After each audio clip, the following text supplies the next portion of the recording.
Bom dia, professor. Consegue me ouvir? Bom dia, Gesiane. Tudo bem? Tá me ouvindo? Estou ouvindo sim. Tudo bem com o senhor? Sim, tudo bem. Como está? Estou bem. Professor, só uma perguntinha antes de a gente começar.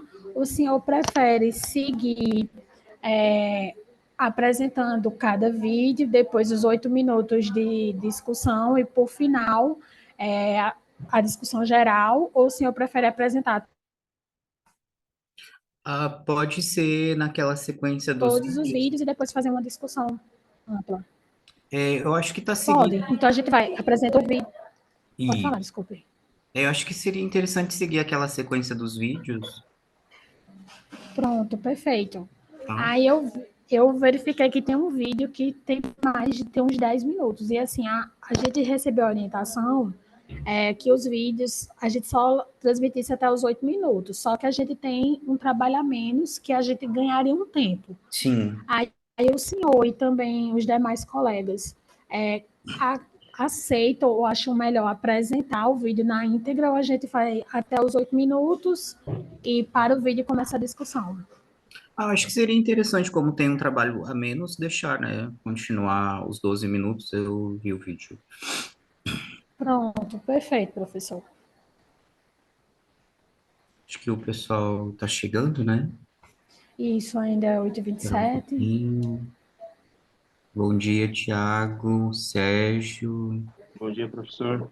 Tudo bem? Como está? Tudo bem? Tudo jóia. Eu perdi um pouco a discussão agora, né, nesse minuto. A gente os vídeos serão apresentados, a gente não vai apresentar agora ao vivo, vai ser o É, vídeo? é que assim, a orientação está sendo seguida, né, pelo SEMEAG, que a proposta seria a gente apresentar os vídeos e depois abrir para o debate, né? Daí Ah, cada, ok. Uhum, cada autor vai poder debater também. uhum, Porque os vídeos estão bem, assim, resumidos, o trabalho seria interessante, né? maravilha. Ah, eu acho ótimo, porque a gente já teve um trabalho de apresentação ali, fazendo vídeo, né? E Sim, já não aproveita. pode desperdiçar esse trabalho, não. Poxa vida. Maravilha, então, que bom. O meu é o vídeo maiorzinho. Ah, sim, não, tranquilo. Tá, Vamos esperar mais uns minutinhos, né? Ainda não está no horário, tá até o legal. pessoal chegar. Tá joia. Tá legal. Geisiane, você coloca o vídeo ou eu coloco? Coloco, professor. Tá, tranquilo, que eu abri aqui também. Eu só estou tentando abrir aqui minha câmera. Não, Ela não está querendo tranquilo. abrir, mas uma hora ela funciona. Ah, não, Aí, ainda tá muito professor, cedo, né? tá muito cedo também. Eu também estou no trabalho, aí pode ser que em algum momento, se a câmera estiver aberta, eu estiver olhando para um lado e para o outro, porque eu estou com alguma demanda aqui, mas Ah, eu sim. vou estar aqui, viu? Não, imagina, fica tranquilo.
Acho que chegaram todos, né? A Gislene. Bom dia, Gislene. Bom dia, Thiago. Bom dia. Acho que podemos começar, né, Gesiane?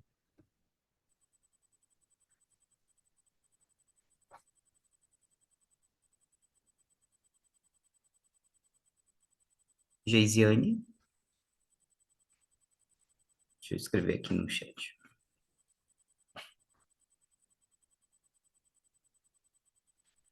Não.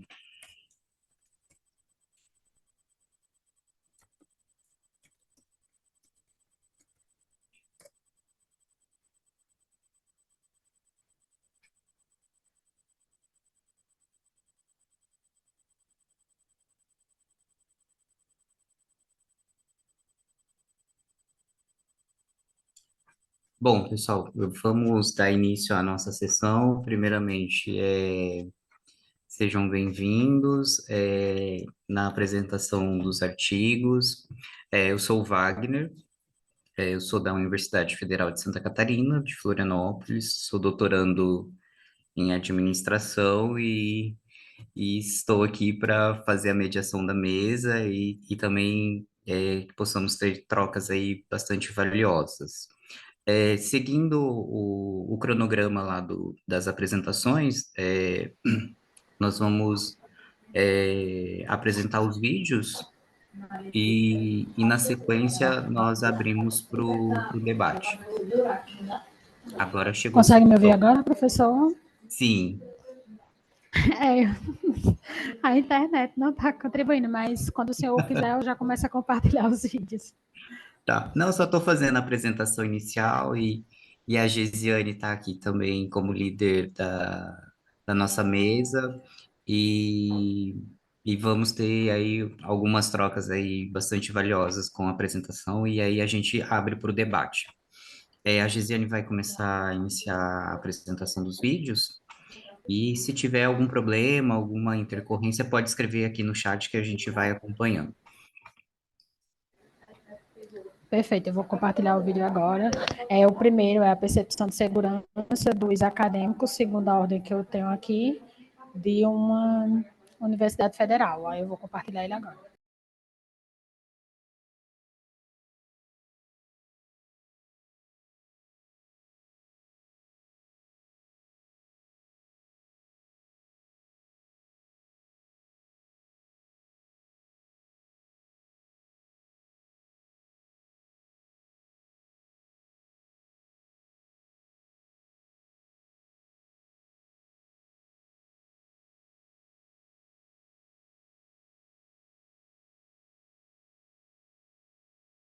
Dos acadêmicos de uma universidade federal.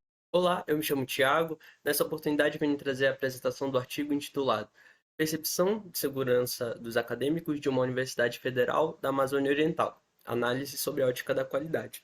Esse artigo foi desenvolvido por Manan Corrêa Lima, por mim, Tiago Araújo Carvalho, por Luana Nana Kurosaki e por Sheila Trícia Guedes Pastano.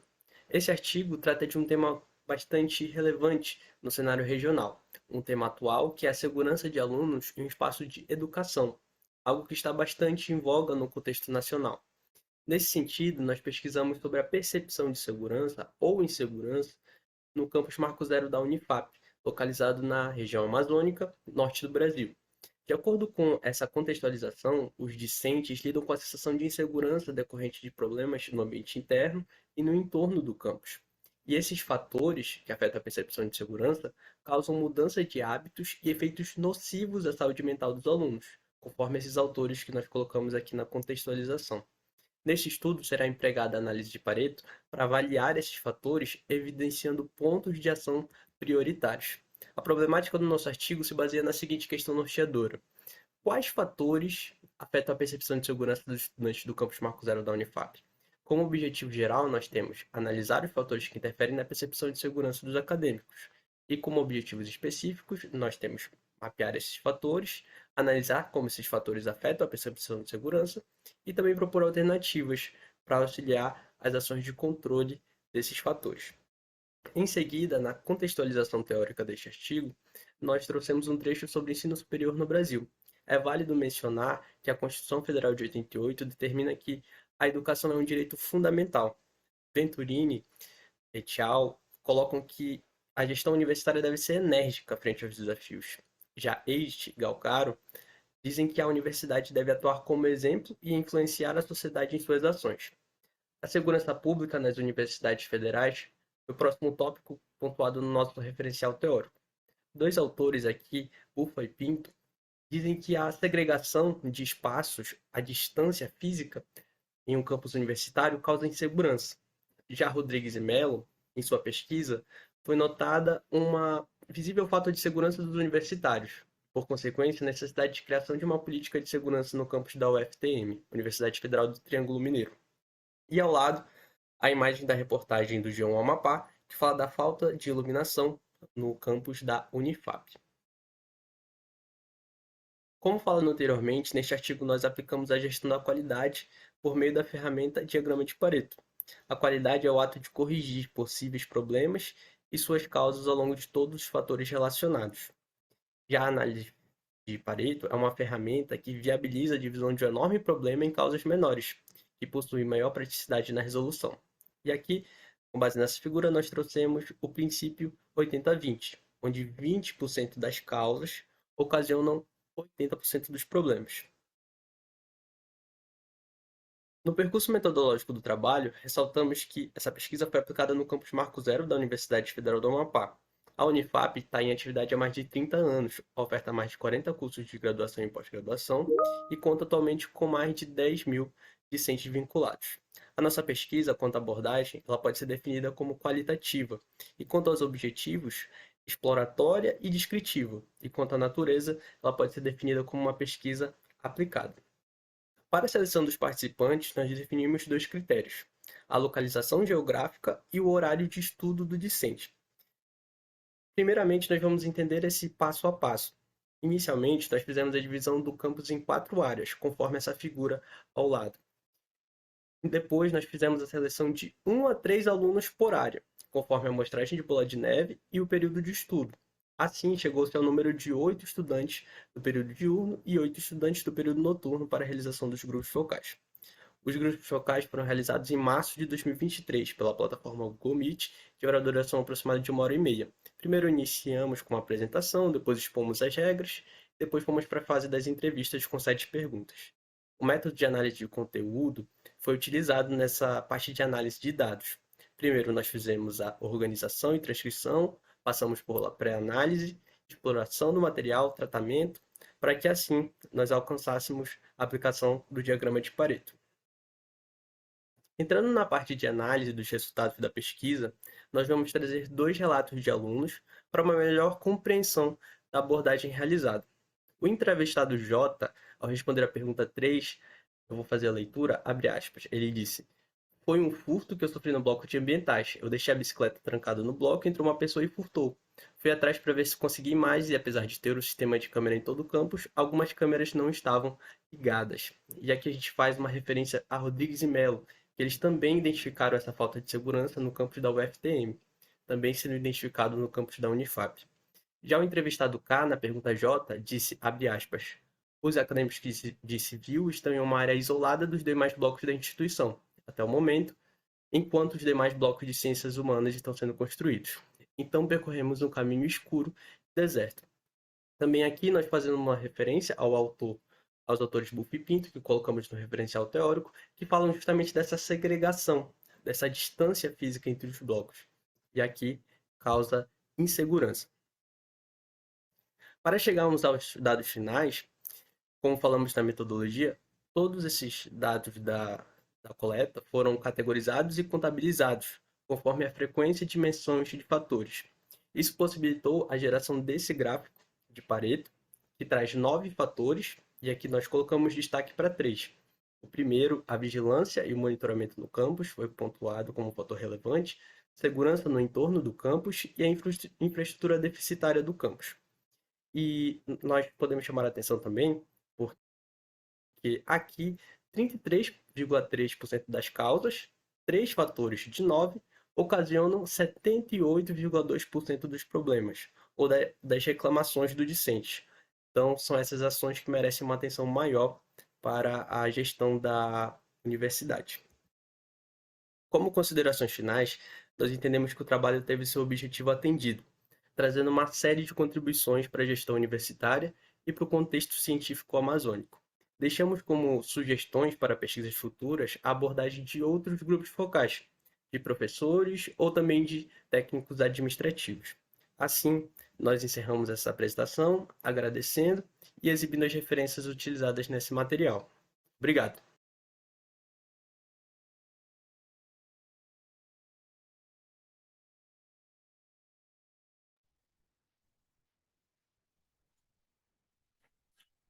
Na sequência, Geisiane, você vai colocar o do Sérgio? Isso, professor. O senhor prefere que coloque logo o próximo vídeo, e depois nós realizamos a discussão, não é isso? Isso, tem mais dois, né? Isso. Vou compartilhar agora. Ok, obrigado.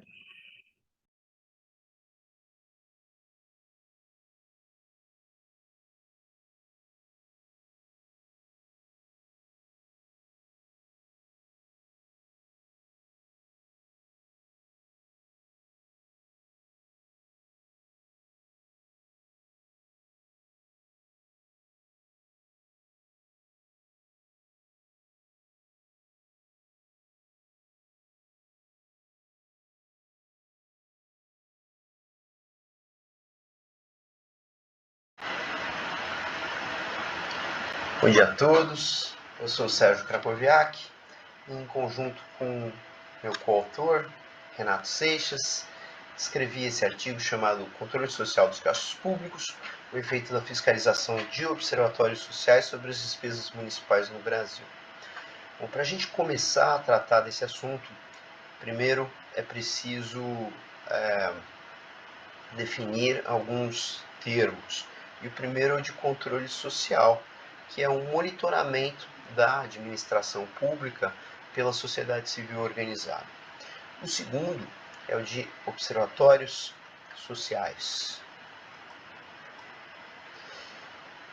Os observatórios sociais são organizações não governamentais, apartidárias, sem fins lucrativos, que reúnem cidadãos voluntários para fiscalizar processos licitatórios, tá, das licitações das prefeituras, ou monitorar a execução do orçamento dos municípios, tanto na parte da arrecadação quanto das despesas, inspecionar obras públicas para se certificar de que não há obras paradas, de que as obras estão seguindo o cronograma que foi especificado no projeto, se estão gastando os materiais que foram especificados também, se não está havendo desvio de verbas, né, corrupção nas obras públicas. E acompanhar e denunciar irregularidades nos atos da administração pública municipal. Ou seja, os observatórios buscam mitigar ineficiências administrativas e corrupção, tá, nos municípios, de modo a aumentar a eficiência do gasto público, para que se possa produzir o mesmo volume de bens públicos, porém com menos gastos, né? Bom, e além disso, os observatórios também buscam promover cursos de conscientização popular sobre a importância da integridade na administração pública municipal, de modo a substituir uma cultura de corrupção, patrimonialismo, clientelismo, por uma cultura de transparência, responsabilização e, em uma palavra, de accountability. Bom, os observatórios eles surgiram em meados da década de 2000. O primeiro observatório foi o Observatório Social de Maringá. Ele surgiu após um grande escândalo de corrupção que aconteceu na cidade.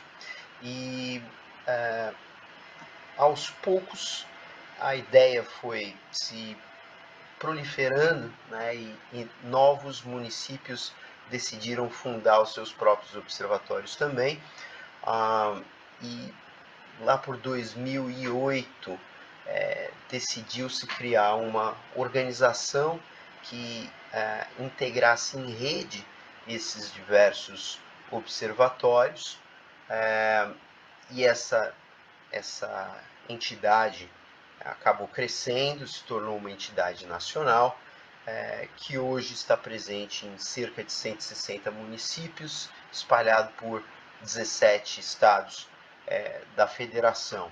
Tá? Essa entidade se chama Observatório Social do Brasil e ela hoje controla uma rede que abrange cerca de 80% dos observatórios sociais brasileiros e lhes impõe um conjunto de regras e também uma metodologia padronizada de monitoramento da administração pública.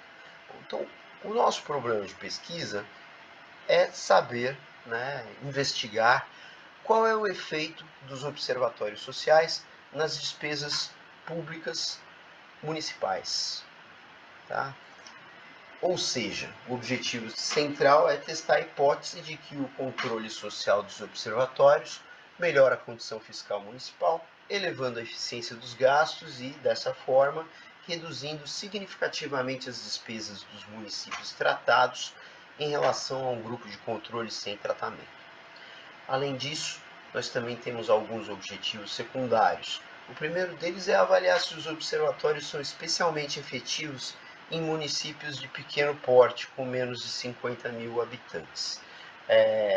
Nossa hipótese é de que sim, que são, e isso porque nesses pequenos municípios os controles institucionais da administração pública, ou seja, os controles realizados pela Controladoria Geral da União, pelos tribunais de contas dos estados e também pela imprensa local e até mesmo pelo controle social exercido por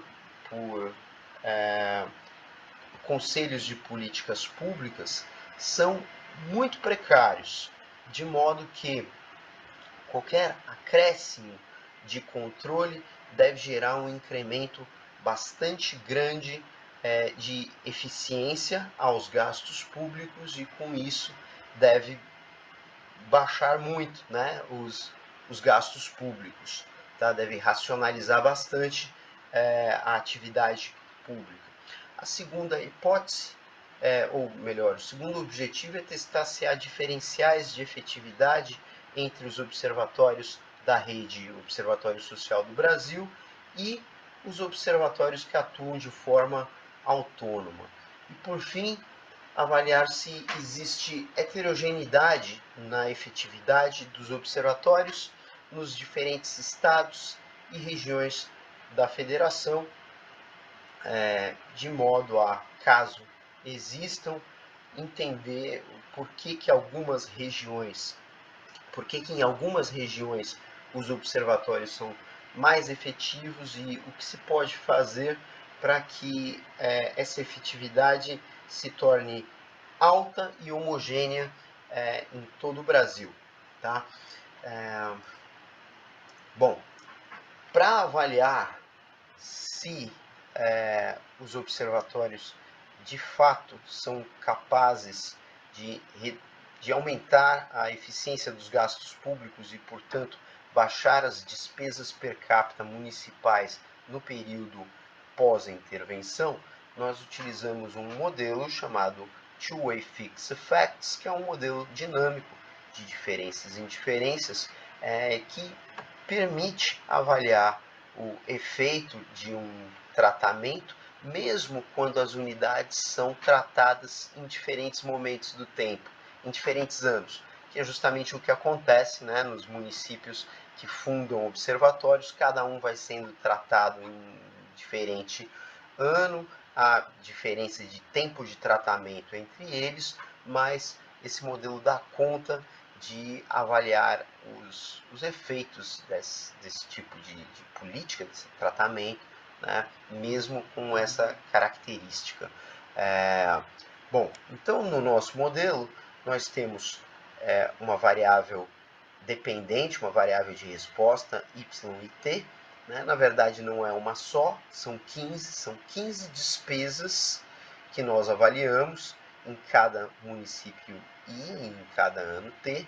Essas despesas são essas aqui, desde a despesa total do município, e a gente vai desagregando, né? Entre a despesa corrente, despesas de capital, daí depois entre as despesas correntes nós também avaliamos as despesas com pessoal, com juros ou outras, né? Entre as de capital, as de amortização e investimento, e também no que se refere ao investimento, a despesa com equipamento e material permanente e construção e instalações. Ok? Então, o nosso modelo, além da variável de resposta, também possui uma variável dummy, uma dummy de tratamento, mostrando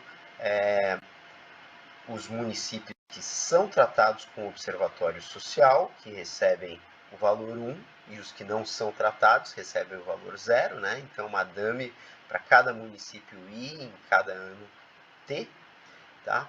E, bom, então a gente vê o efeito, né, do tratamento sobre as despesas, e além disso nós incorporamos dummies para controlar efeitos fixos para indivíduos, efeitos fixos para o tempo, uma tendência linear de tempo para cada município, e também algumas variáveis observáveis que poderiam vir a deslocar a demanda por bens públicos e, com isso, alterar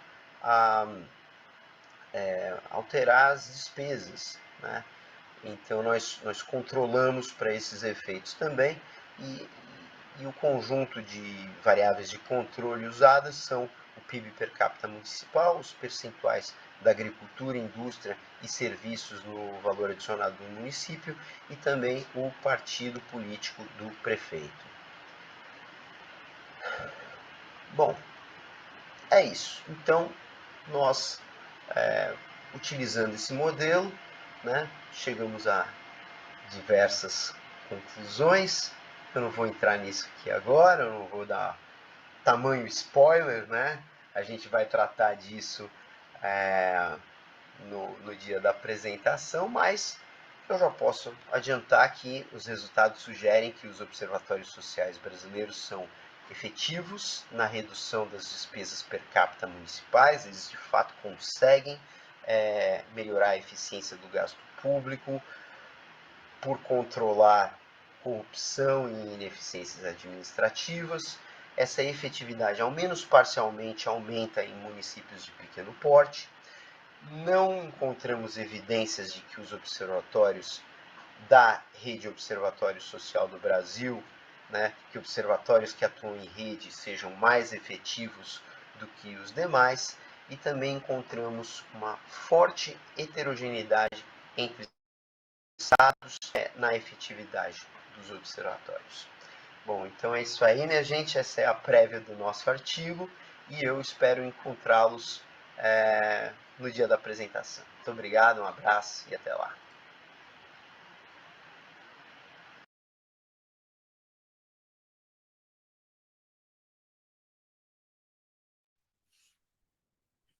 Bom, agora nós vamos para o último da Gislaine.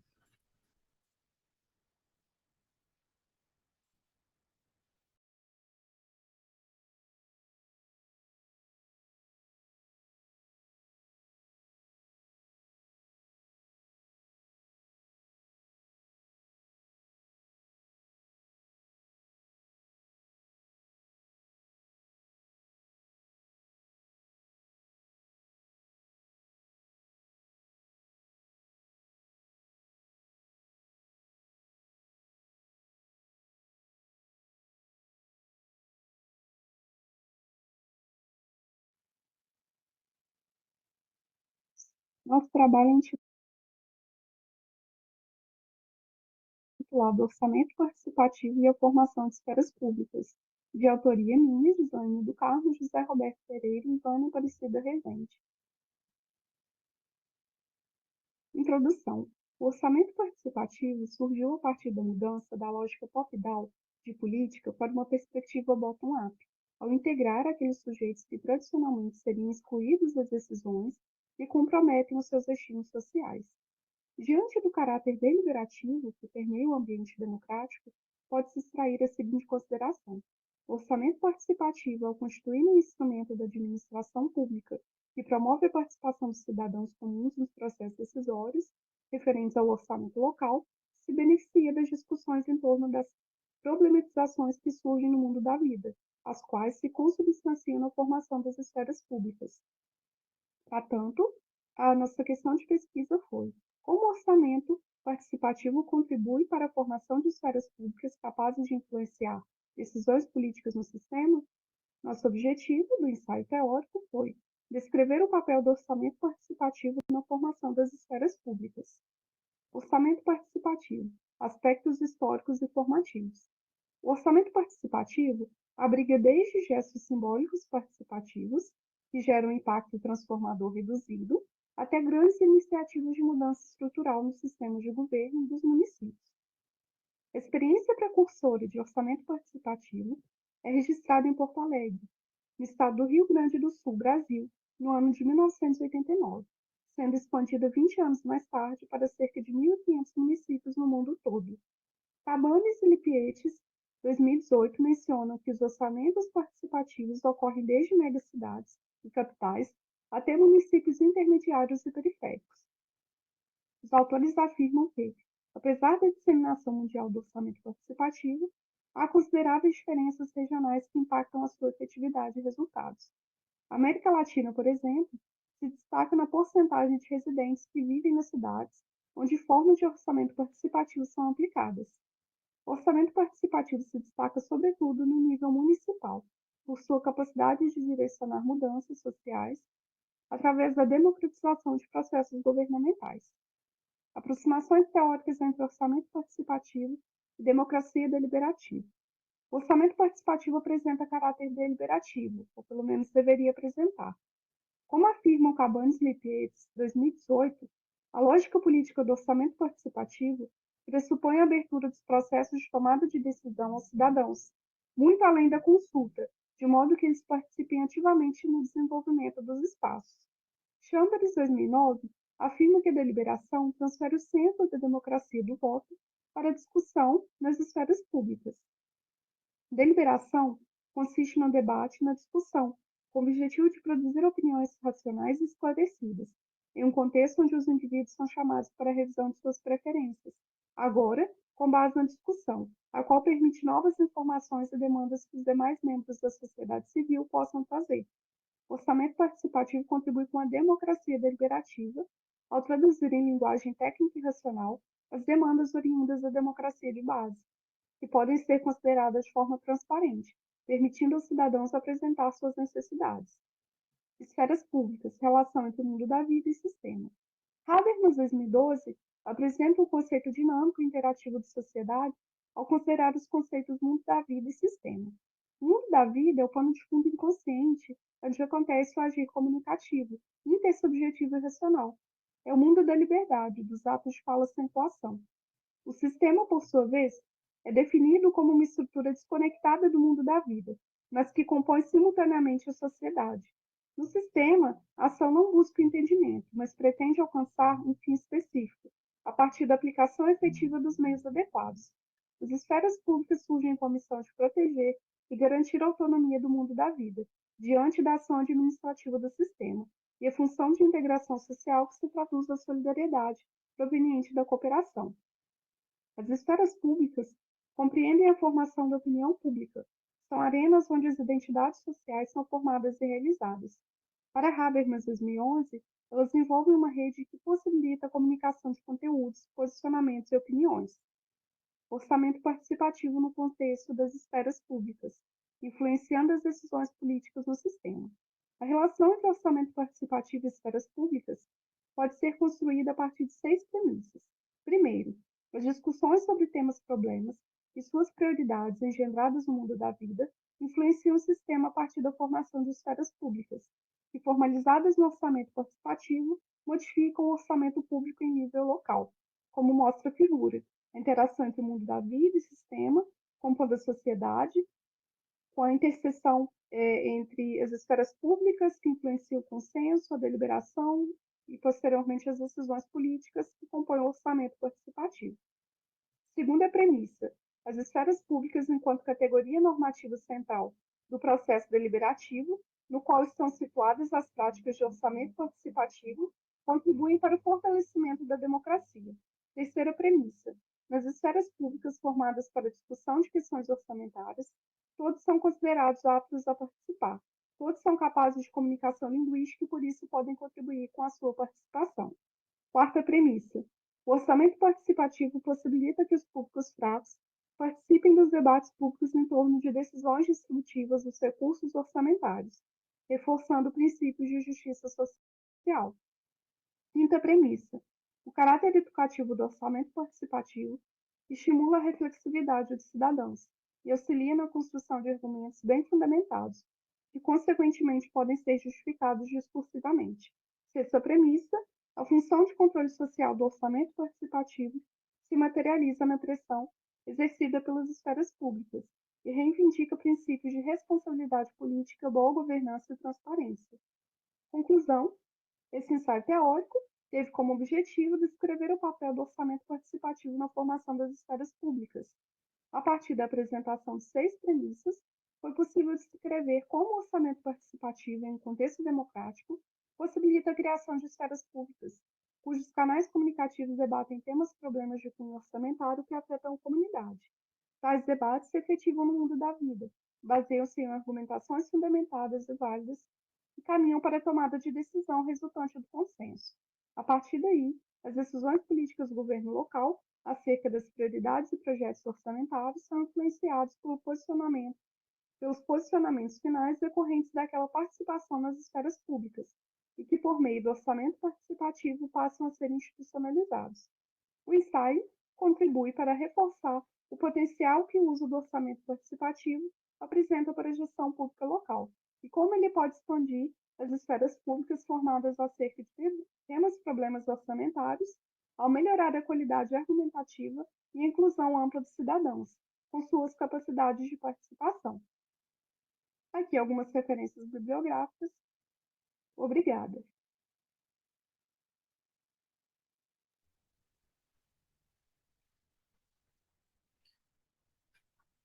Bom, finalizamos aí as apresentações.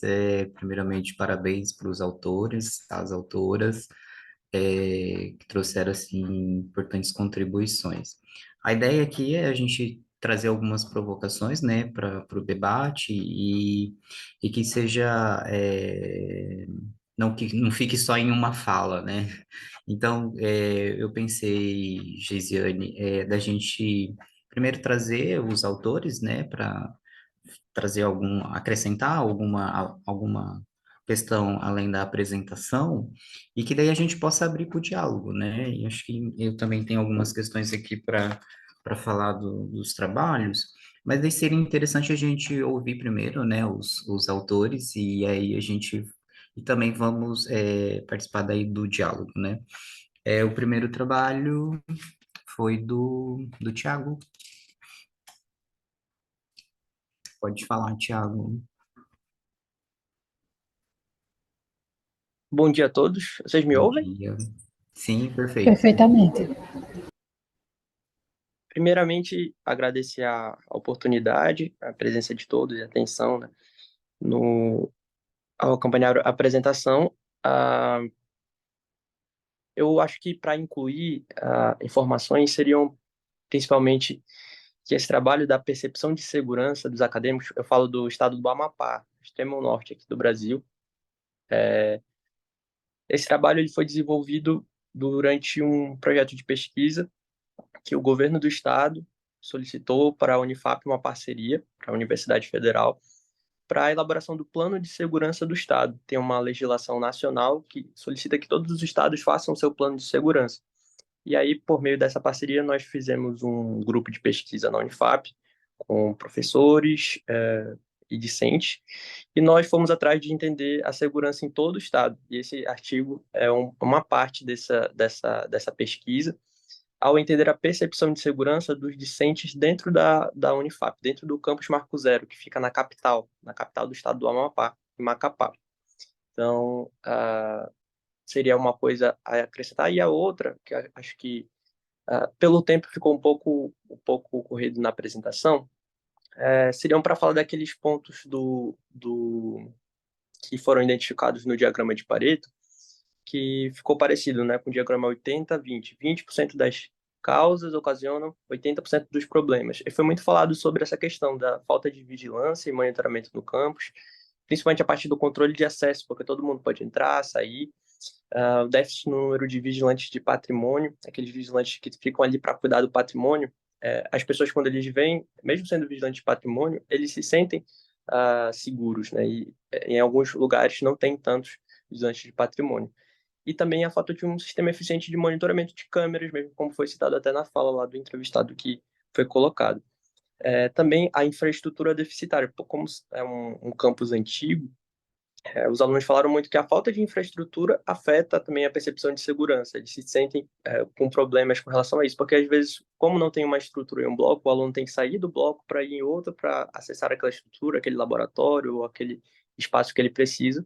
E acaba que esse deslocamento, como tem a segregação, como são blocos distantes, e eu acho que é parecido com outros campos no Brasil, ocorre essa sensação de insegurança. E como causas externas, né, que necessitam de parcerias com órgãos externos, foram colocados muita questão da falta de segurança no entorno. Como é um bairro localizado em área periférica, é muito alto o número de violência, realmente, crimes, assaltos, e os alunos colocaram isso também. E aí, tudo isso nós juntamos, categorizamos, agrupamos para entregar um relatório, por ser uma pesquisa aplicada, para a gestão da Universidade Federal do Amapá, para que essas ações pudessem ser aplicadas.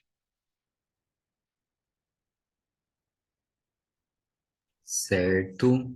Vamos passar agora a fala para o Sérgio e depois para a Gislene. Tá, legal. Bom, vocês estão me ouvindo? Tá. Sim, perfeito. Primeiro eu queria pedir desculpas, porque eu estava com muito sono naquele dia que eu apresentei, que eu gravei o vídeo. Então, eu fiquei meio monótono ali na gravação, né? Mas, bom, Sim.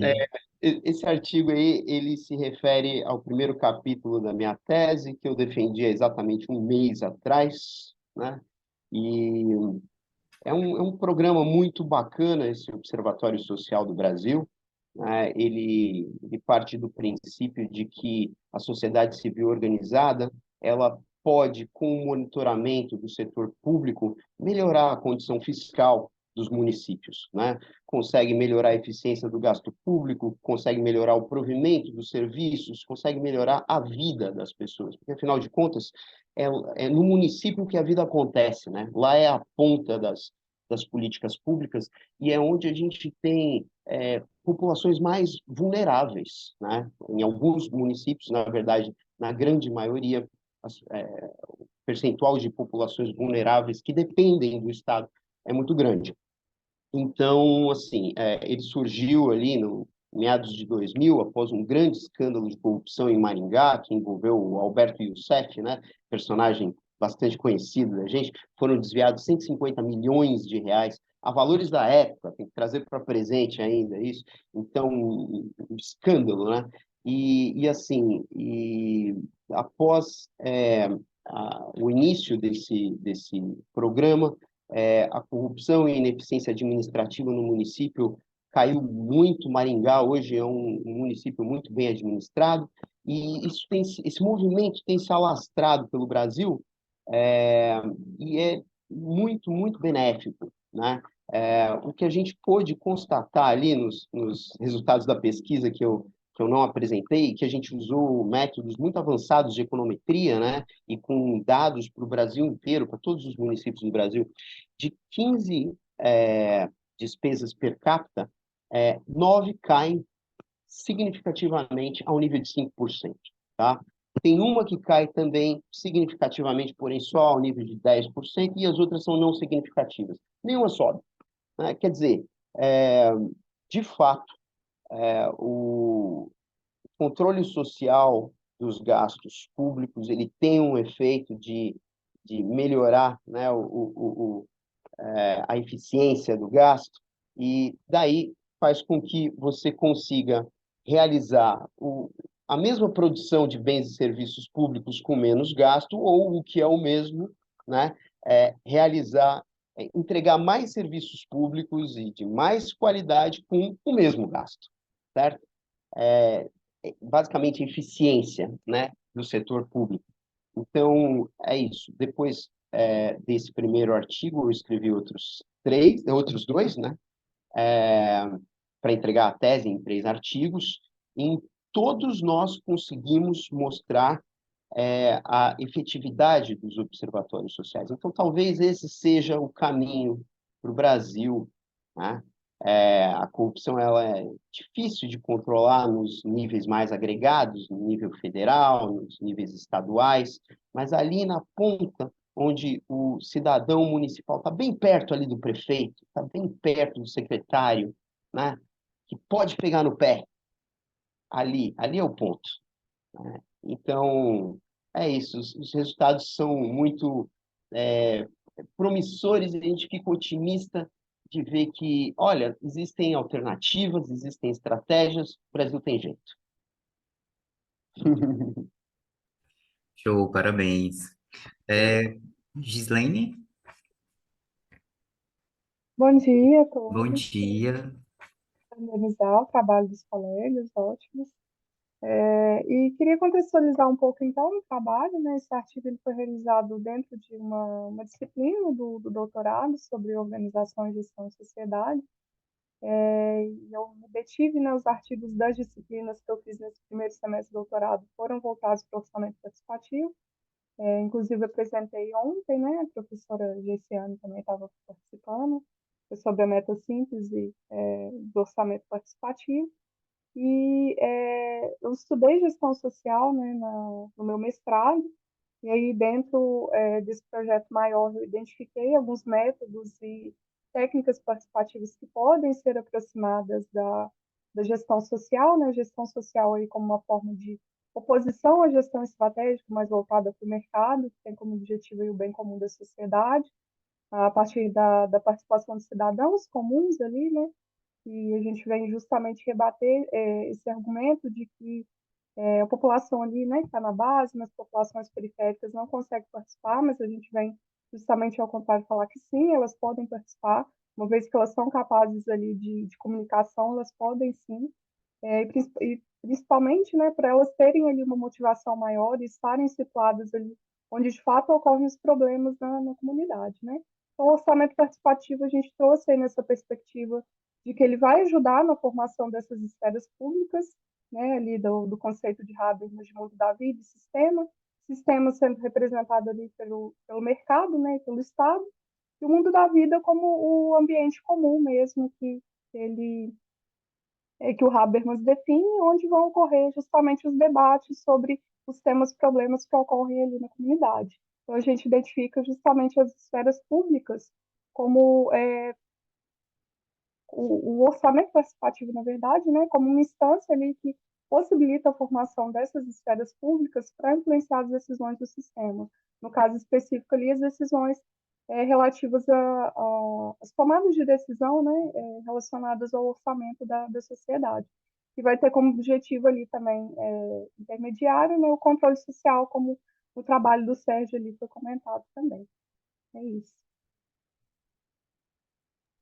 Perfeito, parabéns. Bom, agora eu vou fazer minhas considerações e a Geisiane também é, acrescentar. E eu fiquei pensando, eu acho que os 3 trabalhos, eles conversam, né, de alguma maneira, e quando a gente vai pensar em orçamento público, né? E aí, eu fiquei, assim, refletindo o trabalho do Tiago, porque eu acho que isso é um problema das universidades, federais, de um modo geral.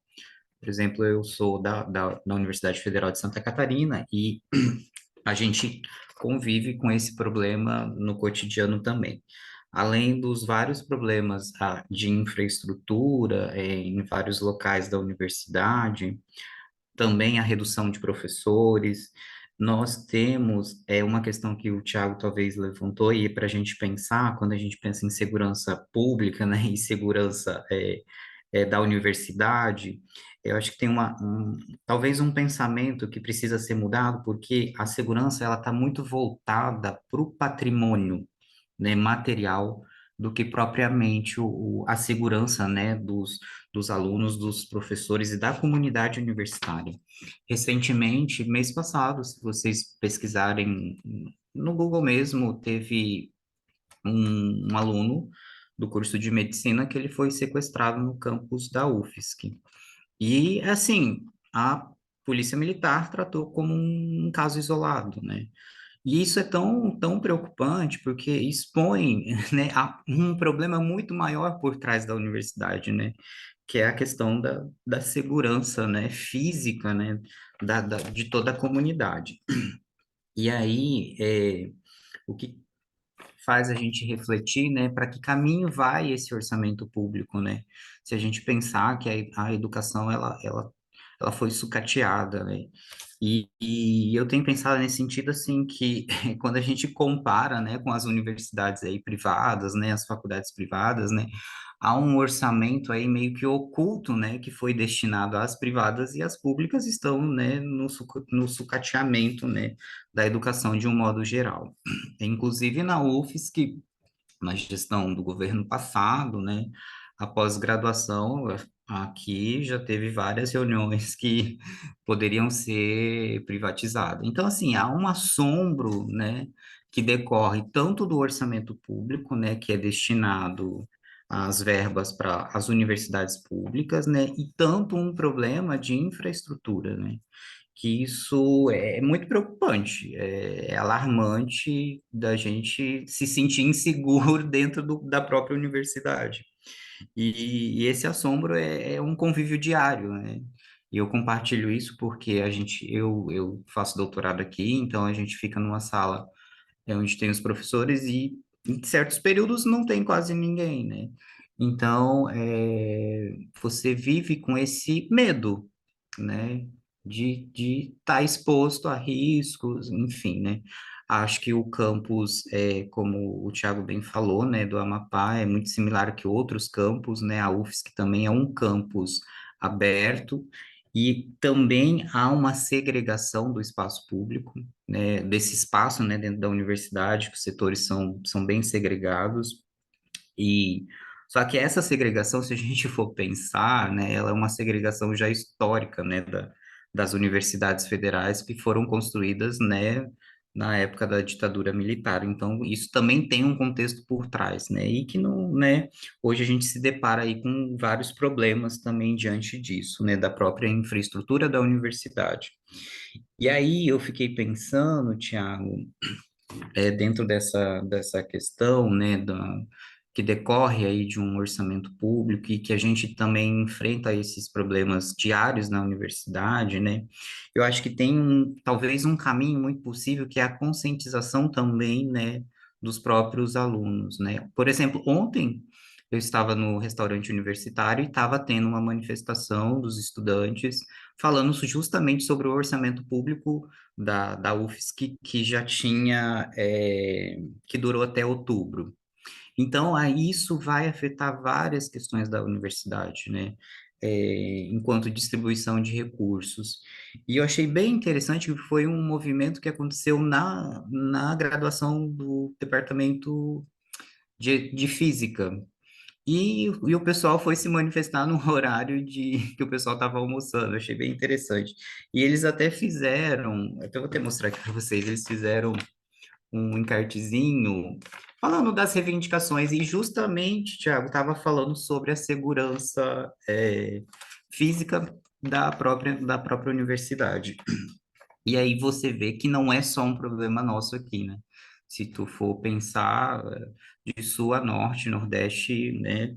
As universidades estão aí sucateadas, né? A educação.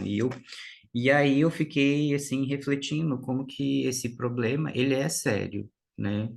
Que, né, cabe não só também por parte da administração da universidade, mas também da mobilização dos próprios estudantes, né? Enquanto graduação, pós-graduação, né?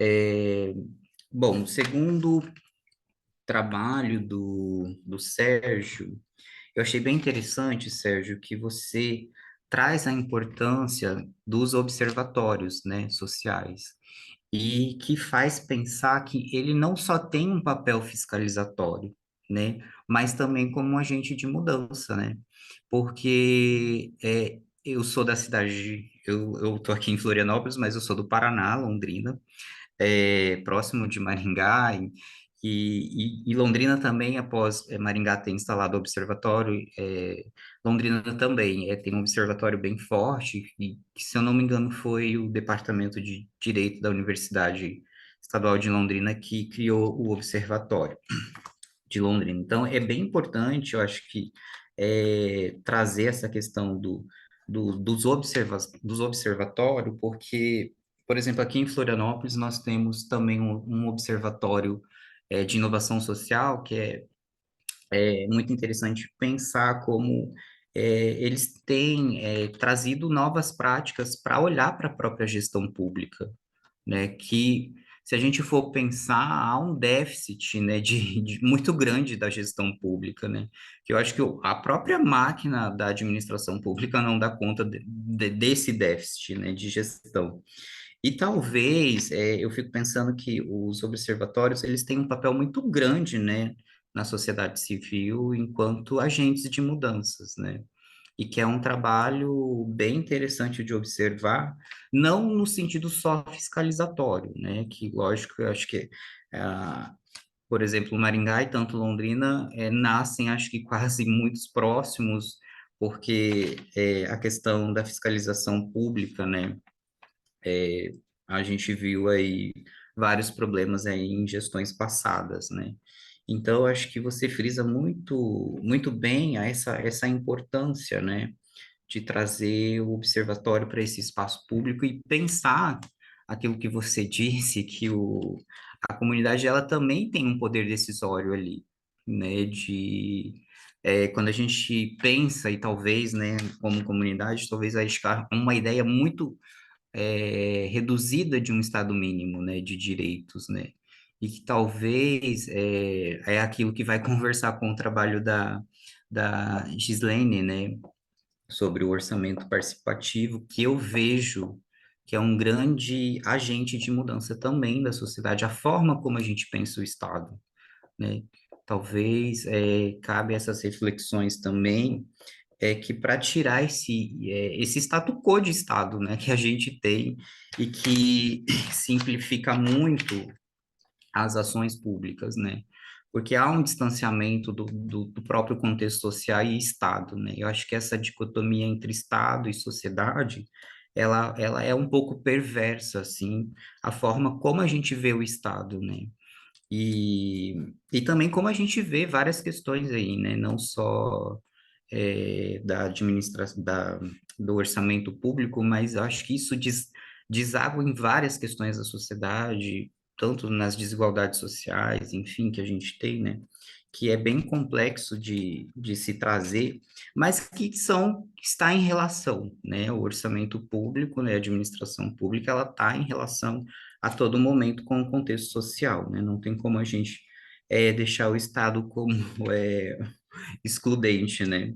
Daquilo que a gente percebe e daquilo que a gente está trazendo aqui como debate, né? De todos esses problemas que, de fato, está na administração pública, mas que tá na sociedade civil como um todo, né?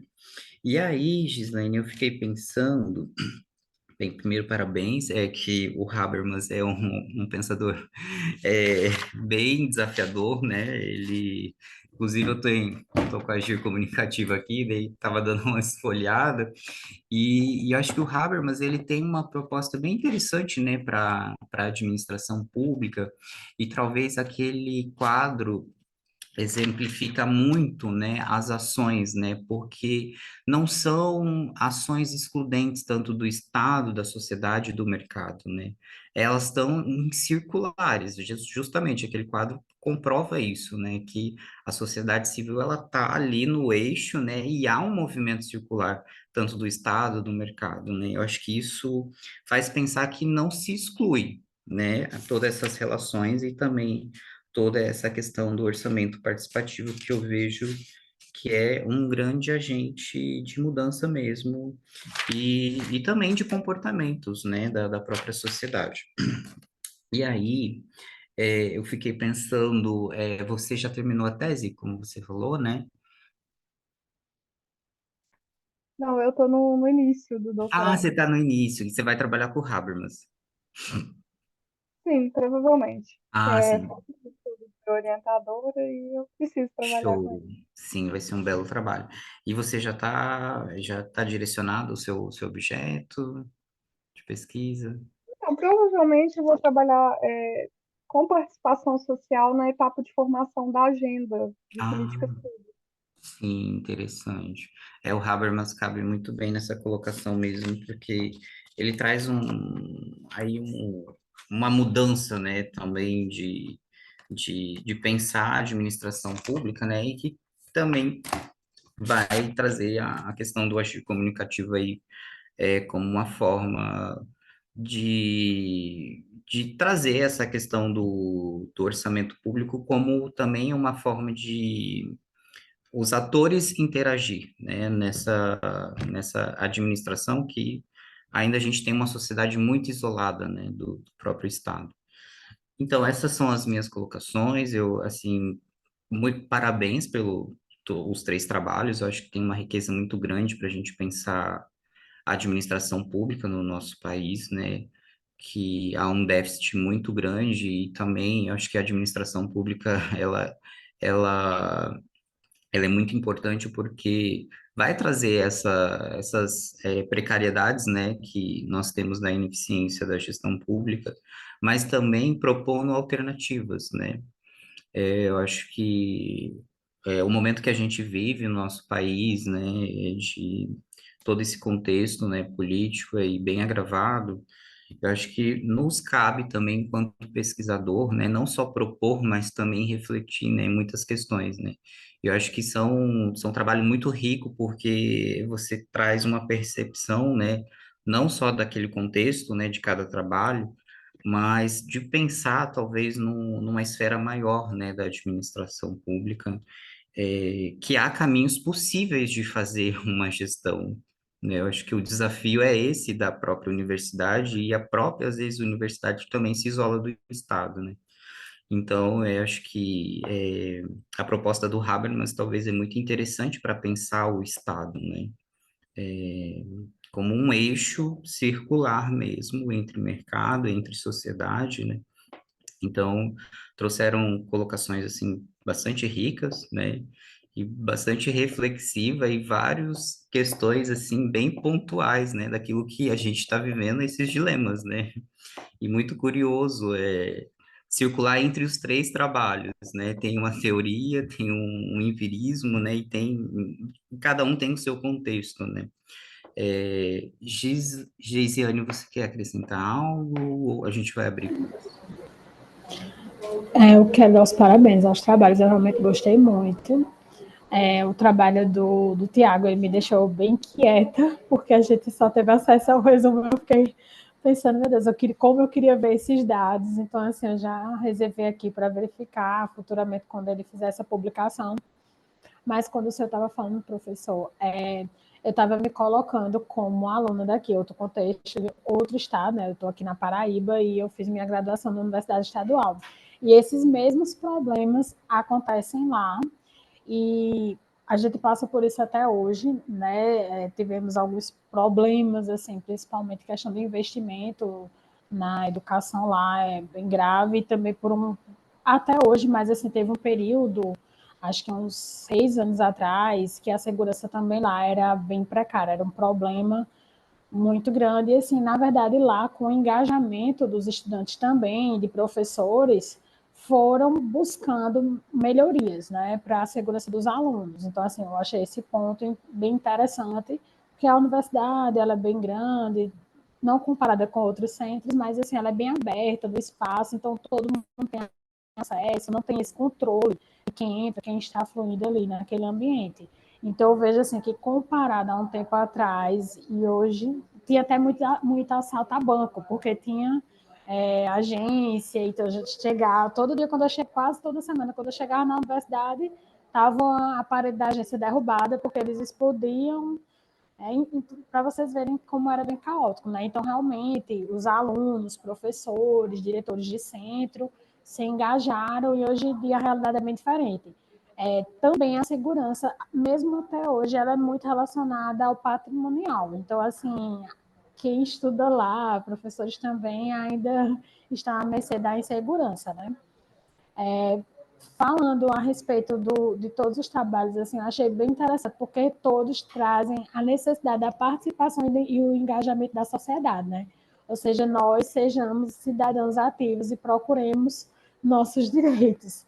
E que é um desafio, mesmo hoje, em 2023, é um desafio muito grande. Como fazer com que os cidadãos eles se engajem e participem de forma ativa nos assuntos de interesse na sociedade como toda, assuntos públicos e sociais. Então, assim, essa é uma resposta que a gente ainda está caminhando para chegar à conclusão, né? Até porque, quando a gente pensa na própria estrutura social, as pessoas precisam trabalhar, têm filhos, às vezes a rotina de trabalho é muito extensa, e estudam, tem outras coisas que acabam priorizando ao invés de priorizar essa participação, o que mudaria totalmente o nosso contexto, que é quando a gente pensa nesse controle social. Então, a nossa realidade hoje seria bem diferente se houvesse uma maior participação da sociedade, até porque quanto mais nós, né, os menos abastados, participamos em qualquer processo público, de cunho público ou social, a gente consegue impedir que interesses particulares das elites eles consigam focar esforços apenas para esses interesses. Então, a gente teria um resultado melhor para nossas demandas. Entretanto, é um desafio constante, né, chegar até esse processo. Né? O primeiro ponto que eu vejo, eu gostei muito do trabalho também da Gislaine, achei ele bem interessante. A gente já conversou um pouquinho ontem, e esse trabalho eu achei muito interessante, eu gostei muito, eu vou reler de novo. Acho que ele ficou bem estruturado, ele trouxe pontos muito importantes, eu gostei bastante, até me levou a pensar, a confrontar algumas coisas da minha dissertação, então acho que é bem interessante. E uma coisa que a gente percebe, né, é que às vezes essa busca pela participação está muito voltada aos interesses de quem está no governo. Então, há governos e governos, alguns que buscam incentivar essa participação, outros que já buscam restringir essa participação. E eu achei também interessante quando coloca a questão da educação, né? O quanto é importante que as pessoas elas sejam educadas para ter e também que eles que a gestão pública ela promova, né, essa conscientização na população para que elas tenham os instrumentos de participar de forma efetiva, porque eu chegar lá e apenas votar no que foi determinado pelo governo A ou B, isso não é o suficiente. E até porque, se eu não tenho conhecimento do assunto, é muito mais difícil que eu consiga buscar um caminho mais adequado àquela necessidade. E, para finalizar, que eu falo muito, né, quando estava falando sobre os gastos públicos e essa questão do controle social, muito realmente, quando eu estava estudando lá atrás na especialização, os elefantes brancos. Então, nós temos muitos elefantes brancos por aí, são obras imensas que começam e não terminam. E a própria população não tem consciência disso, e a própria população que sofre com isso. Então, são hospitais, são escolas, postos de saúde, que estão parados, ou porque não é feito um orçamento adequado para verificar qual seria o real valor necessário para construir aquela obra, ou então simplesmente porque existem aqueles velhos desvios, aqueles problemas, também não existe uma continuação, como o governo era descontinuado, então, assim, eles mudam muito, da depender da agenda de um governo para outro, então, assim, às vezes não é tão interessante continuar com aquela obra, existem vários problemas. Eu até me assustei na época, porque, se eu não me engano, a Paraíba, ele é um dos estados que mais tem elefantes brancos, Se eu não me engano, o outro estado é Pará. Perdoe se eu estou falando os dados errados, porque faz muito tempo que eu vi, né? Foi na época que eu dei uma olhada. Então, assim, eu percebo, né, que todos os trabalhos realmente eles conversaram. O da Gislene também ele conversa muito com o que foi tratado ontem.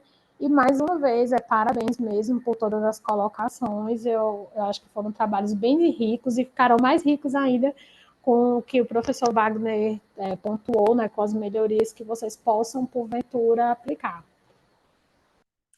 Só acrescentando, Gisiane, a UFSC, é, ela é uma das universidades que mais tem evasão no país. 60% dos estudantes que ingressam saem sem o diploma. Isso é muito, assim, muito triste para a realidade, porque as pessoas maioria que vem para Florianópolis são pessoas que não são daqui, pessoas do extremo norte e nordeste chegam aqui e se deparam com uma outra realidade. Então, isso é muito frustrante porque cai não só na questão da infraestrutura, da segurança, mas também como a educação tem sido tratada no Brasil, né? Eu acho que aí é uma responsabilidade política tão grande, não só de quem faz política, mas também nós enquanto atores, né? E com certeza, eu acho que aí traz muitas lições o Habermas, né? Dessa participação, né, na esfera pública, porque acho que não há mobilização se não houver, né, uma insurgência, né? Porque a educação, né, ela é um direito básico, né, da nossa Constituição, e aí você se esbarra nessas questões enquanto outros países, né, dão prioridade ao orçamento público à educação. Então, eu vejo que cai muito nessa questão, como tu disse, dos interesses políticos, né? E aí a educação vai sendo, né, mais uma vez sucateada, enfim, né? E a responsabilidade cai para o indivíduo, né? Então, isso é um paradoxo tão grande no Brasil que acho que a gente tem que repensar muito, né, qual caminho, né, que queremos construir enquanto nação, porque sem educação não há avanços, né? Fico pensando que ela é a porta de entrada e que as pessoas têm que entrar e sair, né, pelo menos com um diploma. E esse dado, 60%, assim, é alarmante, é assustador, né? Se você pensar que é uma universidade federal. E aí, não é só a questão de você dar a oportunidade, é a questão de manter, né? É a manutenção, é o acesso, mas também como essas pessoas vão se manter, porque, por exemplo, Florianópolis é uma cidade turística que é altíssimo preço de aluguel, de alimentação, enfim, e aí o resultado é isso, né? Então, tem várias questões aí do orçamento público que a gente não é, na educação não é a prioridade, né? Então, isso é um grande problema. Vamos abrir para os autores que se querem acrescentar. Oi? Oi, Sérgio. Então, A sim, gente tem uns minutos ainda. temos coisas a acrescentar. De fato, né, o que a gente vê de sucateamento dos campos das universidades públicas é uma tristeza e, assim, é injustificável, porque o Brasil, ele tem, especialmente nos últimos anos, priorizado até o ensino superior, sabe? Tem dado uma ênfase orçamentária muito superior ao que se dá em outros países do mundo, né? Os Estados Unidos têm universidades privadas. Não é todo mundo que vai fazer ensino superior. E quase no mundo inteiro não é assim, sabe? Aí o Brasil resolveu que, então, iria ter um foco nisso. Por que resolveu isso? Eu não sei, né? Agora, se gasta tanto e o gasto per capita em educação no Brasil é semelhante ao gasto per capita nos Estados Unidos, então, por que é que nós temos universidades sucateadas, mas principalmente não só universidades, né? Por que que todo o sistema educacional brasileiro está sucateado? a ponto de nós termos 4.900 obras paradas nos 5.570 municípios do Brasil, conforme dados do Conselho Nacional dos Municípios, desse mês, sabe? Ou do mês passado, desculpa. Que mais? O ENAD, a gente dobrou, desde o início da década de 2000 até agora, o gasto no ensino fundamental e médio, ele dobrou. Ele foi de 0,4% do PIB para 0,8% do PIB. Ainda assim, né, quando a gente olha o IDEB nessas etapas educacionais, a gente vê que o IDEB cresceu muito pouco, muito pouco. E quando a gente olha aquele o PISA, né, PISA International, aquele exame internacional, que é com os alunos que acabaram de se formar no ensino médio, 15 anos, o Brasil, há quase uma década, fica em último lugar na prova de matemática e entre os últimos lugares na prova de interpretação de texto. Então, a questão não é só a universidade, eu acho que a universidade é a ponta do iceberg, né? Eu acho que, na minha opinião, o Estado brasileiro nem deveria gastar tanto em universidade, ele deveria gastar em creche, sabe? Que a creche é a etapa educacional onde a criança desenvolve a capacidade de raciocínio, desenvolve a inteligência.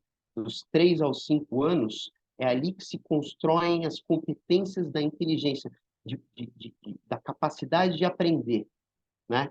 Se a criança ela brinca bastante, ela tem bastante atenção dos 3 aos 5 anos, ela será depois um bom aluno. Então, é fundamental você ter creche, inclusive para permitir que as mães possam trabalhar, né? Isso tem impacto econômico na sociedade também. E daí, depois, o ensino fundamental, o ensino médio, é ali, mas ali está extremamente sucateado, né? É, e não só na educação, também na saúde, as filas que a nossa população enfrenta para poder ter atendimento com um médico especialista, com a fábula de dinheiro público que a gente gasta em saúde no Brasil. E o que é que está acontecendo? Aí eu vi o Alexandre Garcia, outro dia, citando um autor, dizendo que, olha, nas obras públicas, 1/3 do gasto vai para a corrupção, 1/3 vai para a ineficiência e 1/3 vai para a obra. Né? E é por isso que a sociedade precisa monitorar os seus governantes. E esse monitoramento, ele foi definido na Constituição Federal de 88, sabe? Né? Orçamentos participativos, controle social dos gastos públicos, mas, infelizmente, o que a gente vê nesses conselhos de políticas públicas, onde os cidadãos devem participar, mas não são todos os cidadãos que podem participar. Não é qualquer um que queira chegar lá e participar que pode. Você tem que ser uma liderança de uma certa entidade da sociedade. E quando a gente vê, né, esses conselhos, eles estão sendo presididos pelo secretário municipal de alguma coisa ou por um funcionário da secretaria, e eles estão sendo presididos por aquele que deveria estar sendo monitorado. E a gente fica patinando e fica na mesma, porque a despeito da Constituição Federal ter tentado colocar instrumentos para a gente poder monitorar o Estado, parece que a corrupção se adapta, o Estado se adapta e coloca uma fachada de que nós podemos monitorá-los, quando, na verdade, nós não estamos monitorando ninguém. Né? E é por isso que eu acho que os observatórios sociais, que não tem absolutamente nada a ver com o governo e que todo mundo que quiser pode participar, são um grande caminho para a gente começar a reverter essa situação, porque a coisa está feia. Exatamente. Tiago?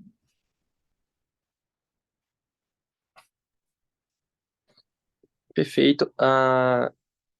Queria agradecer a participação e a contribuição, principalmente, de todos eu concordo com as colocações, os artigos realmente conversaram. Eu participei de uma sessão ontem também que foi bastante ligada um artigo no outro, e eu acredito que isso foi pensado justamente com esse propósito.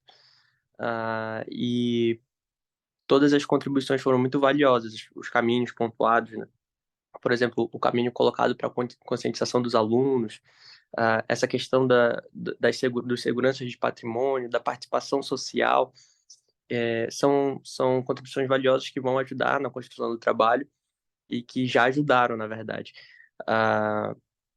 Só contando um caso que aconteceu dentro dos pontos que vocês colocaram, aqui na Unifap, quando ocorreu aquela série de ataques nas escolas, e creio que ocorreram ameaças nos campos também e em faculdades privadas, em maio desse ano, no início desse ano, o nosso artigo ele foi apresentado e na outra semana isso começou a ocorrer. E aí a gente viu realmente, nossa, é algo que está muito próximo da gente.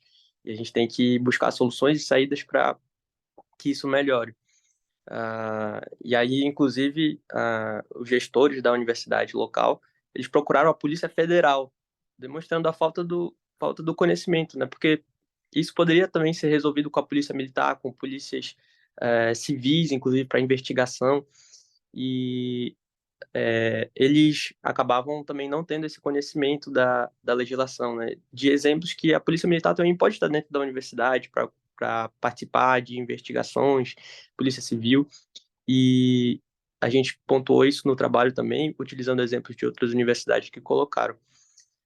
Mas é justamente essa questão, quando o cidadão, e todos os trabalhos conversam nesse sentido, quando o cidadão participa da gestão pública, tanto na parte de assessoria, como também de estar ali investigando e fiscalizando, principalmente, é que a gestão pública acontece de forma mais eficaz. Obrigado, tá?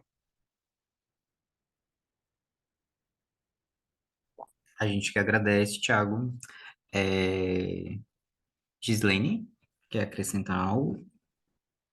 E só agradecer mais uma vez e ressaltar a questão, como o Thiago comentou também, da conscientização, né, das pessoas. Elas precisam conhecer, né, as possibilidades que elas têm de participação social e conhecer o básico ali também, né? As pessoas não sabem o que é cidadania, por exemplo. Se perguntar para elas, elas vão falar: eu votar, né? Eu votar no prefeito, eu votar no presidente, né? Eu estou exercendo minha cidadania. Se resume a isso. E também outro ponto é a questão das possibilidades de participação no digital, né? A gente tem hoje aí a e-democracia, que eu acho que uma possibilidade é importante justamente para a questão que a Geiciane falou, o Sérgio também falou, da questão de rotina, né? Hoje a gente não consegue, com a rotina corrida, deslocar, né? De forma presencial, às vezes, para poder efetivar essa participação. E a gente acho que está começando a caminhar nesse sentido, né? Exemplo aí do Brasil participativo que a gente teve nessa atual gestão. É isso. Perfeito.